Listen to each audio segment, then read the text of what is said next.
Hey, what's going on, ladies and gentlemen?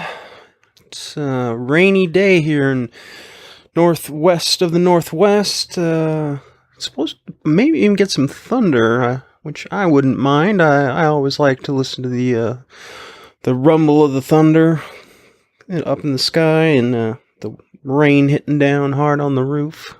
Adds a little bit of atmosphere. And it helps to go to sleep with the rain coming down hitting the roof. It's a bit therapeutic. But that's not what I'm here to talk about the weather. I talk about Twin Peaks, of course. Episode 5. This one is titled The Orchid's Curse. Oh my. And we know someone that likes to grow orchids, so must be something to do with them. So let us begin, shall we? Alright, so another episode of Twin Peaks, starting out at the Great Northern Hotel. Dale wakes up, and when he sits up in bed, the first thing I think about is Cameron Diaz, and There's Something About Mary with the old hair gel. He's got the same look, though I do believe Twin Peaks came first, so I don't think there's any connection. Dale is trying to heal his body up from those bullet wounds by doing a little bit of yoga, and miraculously finds Audrey's note. So now he knows where she's at. And next we're at the station house, and Hawk comes into the station. Apparently the info he was able to get is that 2 retired female school teachers live in the house next to the Palmers, and they have no memory of a gray-haired man. 2 retired female school teachers living together. Interesting. Apparently Lucy's heading to her sister's, and of course, being annoying as usual, acting as if the place would fall apart without her. Over at the house of Leo Johnson and Shelley Johnson, apparently Leo's possibility of coming home is pretty good. Of course, as Albert said, he's currently in a Mr. Potato Head state. So Mr. Pinkle, I do believe this guy, I'm not sure if this is the same guy that was on Laverne and Shirley. I think that it's the same actor, pretty sure. He's installing some kind of bizarre, it looks like almost looks like a hoist that you'd use to pull an engine out of a vehicle, the hydraulic type lift, but it's apparently hooked up to some kind of a setup to get you from the wheelchair to the bed and vice versa. I don't think I'd trust that thing very much. It looks a little too industrial. It was, I think they should have gone with the first-rate wheelbarrow. Probably been easier to move Leo around in that thing. Just keep him in the wheelbarrow. Alright, so we're back at the Roadhouse. Looks kind of like a saloon. That's what it kind of reminded me of in this setup. A little rustic. It's almost like you'd expect to see some cattle thieves being sentenced by the hanging judge. And long story short, Leland is granted bail. And Andy's apparently wants to sell his sketches to the newspaper, but the back of the head is not the best profile to draw. Alright, we're over at Harold's place now. Time to get a little bit more info on Laura via her secret diary. So Donna's got a proposition that she'll share a bit of her life story for Harold's living novel, or his collection of stories of different people's lives, in exchange for being able to read the diary. That seems a little bit too good to be true, and Harold says that he'll compromise by reading it to her. So Donna gives us a little bit of mundane information about herself. It should be getting more and more obvious that she's teasing him a little bit. She's flirting with him a little bit, and so she's definitely is kind of, I guess, in his great, good, not good graces. That wouldn't really say it. That he's trusts her. She's building up a rapport with him and a level of trust that in a way is kind of taking advantage of him. But that's another thing. After she talks a bit, she grabs the diary and kind of playfully goes outside. Harold definitely does not want the diary leaving the house. He goes out even to try and grab it from her, and ends up realizing that he's out in the open air and collapses. Remember, he's an agoraphobic, so he has an acute fear of open spaces. So obviously that was not a bluff. All right, we're back at the OK Corral again, or the Roadhouse, if you prefer. Leo's competency hearing it's uneventful. Leo's basically brain damage. The DA gives his Oscar-winning court speech, but unfortunately the judge is more annoyed than anything. So Leo's going home, and we find out a little bit that Shelley is not thrilled, but like I said, Bobby and Scott, his grand plan that they're going to live high on the hog with all this insurance money. We'll see how that goes. So the judge joins, the judge joins Harry and Dale at the bar, and I don't think Dale is much of a drinker, or he just looks at that drink and thinks it's repugnant. Tells the judge that he doesn't believe Leo did it. So he seems to be right so far about his guesses on suspects. So I guess we can scratch Leo off our list of suspects. So even if like I said, it seems would be kind of impossible to get all the other information out of him if he's pretty much a vegetable.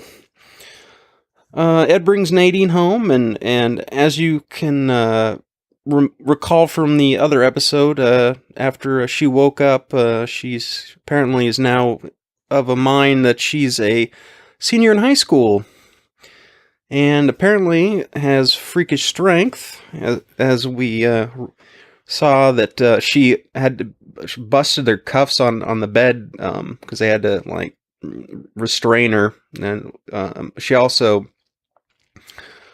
demolished that exercise equipment in one of the earlier episodes when Ed tracked all that grease into the house. And this time she rips the fridge off the door. The door off the fridge, I mean. That was a little backwards there. But don't worry, the writers will use this aspect for a character for all it's worth, and even to the point where it gets a little bit old. But that's down the road. That Mr. Tajimura, that the gal at the front desk of the Great Northern thought was the famous M.T. Wentz, food critic from Seattle, comes in abruptly to Ben Horn's office when he's going to gets a phone call from the receptionist at the same time. And Mr. Tajimura has a counter offer, or a superior offer to what the I guess the Icelandic investment group had as far as the Ghostwood project goes. So gives Ben Horn a cashier's check or bank check for about $5 million. So yeah, it's a pretty good. Making a pretty strong impression on their seriousness for getting in on that investment. So Ben is happy as can be. We see Hank Jennings walking down the hall. He's being followed by Bobby Briggs. Don't forget that Bobby saw Hank shoot Leo Johnson, and he's probably the only one in polite society, minus all of the criminals that Hank hangs around with, that is aware that he is the one responsible for the attempted murder of Leo Johnson. Dale, walking down the hall, he seems to be enamored with the duck call that he, I don't know if he whittled that or if he bought it at the fish and tackle store, hard to say. Hank's gonna spy on Dale, While the phone call from Jean Renault is sent through to old Ben there, and Jean gives the instructions as to where to leave the ransom money. We know that Ben doesn't know that Dale is aware of Audrey's location, obviously. But Dale has no intention of going to that abandoned amusement park or whatever it was. He leaves with the cash. Hank peeks his head in, and Ben basically gives him the rundown that he's to follow Dale, make sure the money gets exchanged. Audrey exchanged for the money, but Dale is not going to be coming back because we know what Jean Renault has in store for old Dale. Donna goes over in a brief scene just to give Maddie the plan of how they're going to steal the secret diary from Harold's place. So we know that Donna's been buttering up Harold to get him off his guard with her outfit and her teasing mannerisms. Harold's kind of a bit clueless at the point. All right, back to One-Eyed Jacks. And apparently Jean Renault is going all out 007 spy gadget weapons, like a Bond villain or something, with that knife gizmo. In real life, something like that would most likely not work when needed. It would either break, or, he wears that suit jacket and then probably get caught in the sleeve, and he'd be SOL if Dale was carrying his government-issued firearm, or FBI-issued firearm. So yeah, I imagine tons of people have tried to, as a hobbyist, weapon nut, have probably tried to devise something similar to that to prove that it could work. But yeah, it looks a little bit hokey. And poor Audrey, it looks like they're gonna shoot her up with enough heroin to cause an overdose. So not looking good for her. She's already been strung out on it for a while, and so yeah, she's not in very good shape, unfortunately. And that I don't. One thing I noticed was that whole Western ensemble that Jean Renault and Blackie's sister are wearing. I don't know if that's just an oddball thing. Maybe that was big in parts of Canada during that time. I know there are certain areas in Canada that are big on the whole rodeo thing. I think Calgary is a big rodeo type place, but I never recall that being in fashion at the time. But yeah, it looks kind of out of place to me, but it's Twin Peaks, so I guess we'll give it a pass. And apparently Blackie may be in a bit of a dangerous situation herself, and maybe she may be the victim of an upcoming double cross. Whole lot of unsavory people working around that brothel, so I guess that makes plenty of sense. And Andy apparently has a very lousy short-term memory with all those Post-its everywhere. He gives the doctor's office a call to check in on his analysis from his little sample he left in the jar. And the doc puts it in words that he can understand. It's not just three men on a fishing trip, or they're a whole damn town. So yeah, Andy's a whole damn town again. Good news for Andy. It looks like he passed his test with flying colors this time. All right, now Dale and Harry are spying out the layout of the casino, trying to figure out their plan of attack. Hawk shows up, and they cover up the floor layout. So apparently he's not going to be brought into the conspiracy to get Audrey free. He found the location of the one-armed man, which is good, even though he hasn't been there for a while. It looks lived in, so at least we've got a location on that character, because he's going to play an important part, and so we definitely need to find him and question him some more, because he got away with when he transformed or changed into that alternate personality, and that's probably the one we want to talk to, not the traveling shoe salesman. Albert is working on the sample from that syringe that they found in the bathroom, so we'll get an idea of what kind of medication he's actually using. That Harry dismisses Hawk for the night, and Hawk kind of gives him a nod and a kind of a suspicious look on his face. And then Andy is back there at the office, and apparently his good news has basically convinced him that he may indeed be the father of Lucy's baby. Now that he got a analysis that came back, that said that wasn't a problem, or at least he thinks that it's no longer a issue that would keep him from getting her pregnant. The number he has for Lucy's sister, and I guess her husband, it ends up leading to an abortion clinic.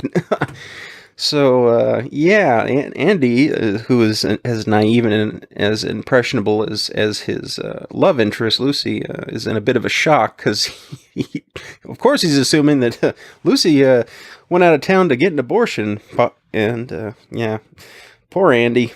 He's a whole damn town, and now he's shocked that he's got a hold of an abortion clinic via that number. Maddie shows up at the Double R to get a cup of coffee.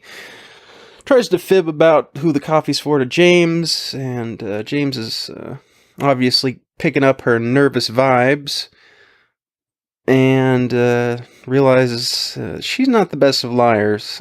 James senses something fishy and is in hot pursuit.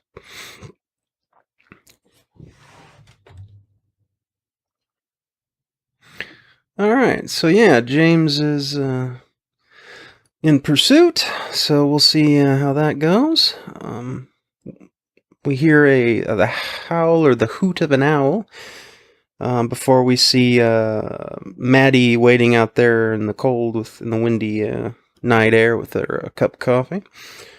Donna's wearing her hair up a little more flattering style, so she's kind of putting on the full seductive look, and then she's getting ready for her big performance, and talks about a romantic experience she had as a teen. I guess Laura convinced her to dress up, kind of sexy, and they went to meet some guys, and she had her first kiss, or first romantic encounter.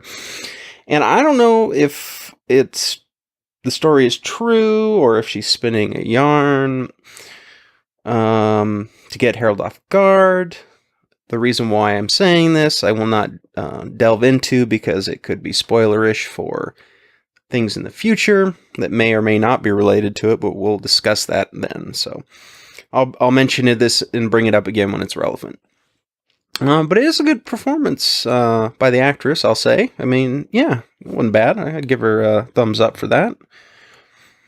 All right, now you notice we're jumping back to One-Eyed Jacks quite a bit. It's kind of the main focus. I'd say the Harold Smith element with Donna is kind of the secondary. And Dale and Harry are going into full-on Mission Impossible mode, it looks like. An owl shows up here as well, and Dale's kind of caught a bit off guard looking at it, So these owls are all over the place. Remember, the owls are not what they seem. Harry decides to take care of the business. Goes for the old family jewels hold.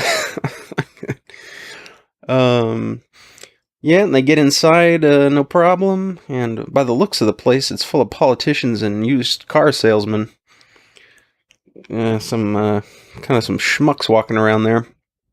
Some serious hanky-panky going on in some of those rooms, good lord. But I guess in a place called One-Eyed Jacks, I would expect no less. You gotta love the sexual innuendo, or I don't know, is it a double entendre? Because you got the One-Eyed Jacks as a poker card, and the One-Eyed Jacks is, something else, if you know what I'm saying. Jean gets the needle ready for Audrey. Apparently Jean got tired of Blackie and moved on to the sister because he wanted something new. Maddie's still waiting outside as we go back to the outside of Harold Smith's place. Hopefully that coffee don't run through her. God, I know it does me when I'm drinking coffee at work. Jeez, she better not be answering the call of nature. You know, when when it's go time, they'll blow the whole plot. Donna's inside with Harold, flirting a bit. They're making eyes and kind of getting a little bit close. She goes into full-on seduction mode and kisses Harold, and that's pretty much Maddie's cue to sneak in the house. Back at One-Eyed Jack's, it's kind of reminds me of what I'm saying is a meanwhile at the Hall of Justice, or Batman, where you get the Batman logo spinning, and meanwhile, that's kind of what I feel like going back to the One-Eyed Jacks back and forth. Dale puts a wrestling hold on Blackie's sister and gets led to Audrey's room. Blackie's sister tries to pull a dirty trick and gets old Dale with a little shiv there and gets a straight right to the gut for her troubles. Good on you, Dale. Put her in her place. She was trying to stab you. No misogyny there. He's protecting his back. Alright, Special Agent, you answered my prayers, saves the damsel. Jean Renault uses his knife gadget successfully, but I think it's because he was, I don't think he was wearing his jacket, so nothing to catch on, but unfortunately for Blackie, it worked on her, and she was sent to the big adios. But unfortunately, Harry saw the event. I mean, that wouldn't be unfortunate, but fortunately, he saw the event go down. Unfortunately, Jean Renault got the drop on him and was able to fire off a few rounds and get out of there. Dale's got Audrey, and he and Harry make for the exit, and one of the security guards gets a drop on him, but when Hawk's back there up on the stairs in the dark, and he wasn't going to let them have all the fun. Hell no. Throws one hell of a big knife into that dude's back. I'm surprised it didn't come out the front with the velocity he had it. Well, good thing it was a knife and not a tomahawk. We didn't want to get too stereotypical, but Hawk's the man when it comes to that sort of thing. Doesn't say much, but he gets the job done. The three of them make it to the outside and get out of town.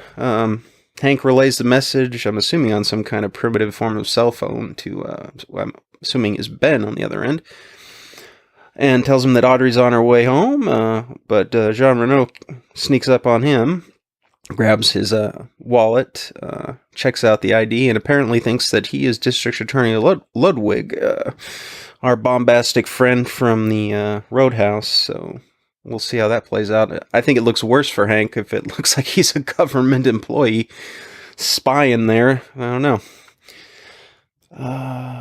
So we're back with Donna and Harold, and Donna is definitely getting a bit anxious. She sees Maddie sneak in, and Maddie's not the careful and silent and stealthy as we would imagine, because given her performance at the Double R, figured she was nervous and that she got a whole bunch of caffeine in her, so that didn't help any. And so she removes that little knob thing for the false shelf, or whatever you'd want to call it. It's got that diary hidden in it. Harold's alerted to her presence. Harold, you can obviously tell about the look on his face that he's feels completely betrayed, and probably has it. Poor guy's heart's probably broken because he's been there, living by himself, and this young thing comes in there and shows genuine affection for him. And we do know that on one hand that Donna is not merely just doing it, selfishly. That she does, as far as a friendship goes, but finding out Laura's. All the information that we can get to help find Laura's killer is a little bit more of a priority. So judge her as you see fit. So Harold corners them with you know, just look of betrayal on his face, and then uses a gimmicked piece of garden equipment to scar the side of his face. Apparently, I don't know if it was gimmicked or it almost maybe the that fake blood was painted on the tips of that little rake type device. And yeah, that's how we end this episode. So let's see here. Pretty good overall.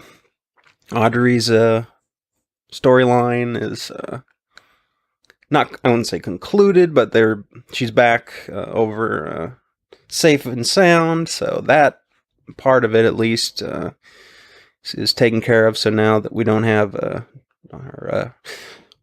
our hero or our protagonist in Dale and his crew sidetracked on that, and they can kind of get back to the task at hand, and hopefully we'll get more narrowed down and focused on getting this case solved. So that's it was a cool story arc. It shows Audrey trying to be, she's the kind of the big name in the big fish in the small pond as far as who her family is and whatnot, and her reputation and her kind of she's got that adventurous kind of mischievous side to her, and she's kind of bored, because she's it's Twin Peaks, and she wants to see the world. So she got a little taste of the outside world and a little adventure, and didn't turn out for her so well. So maybe she'll learn some valuable lessons from this whole experience.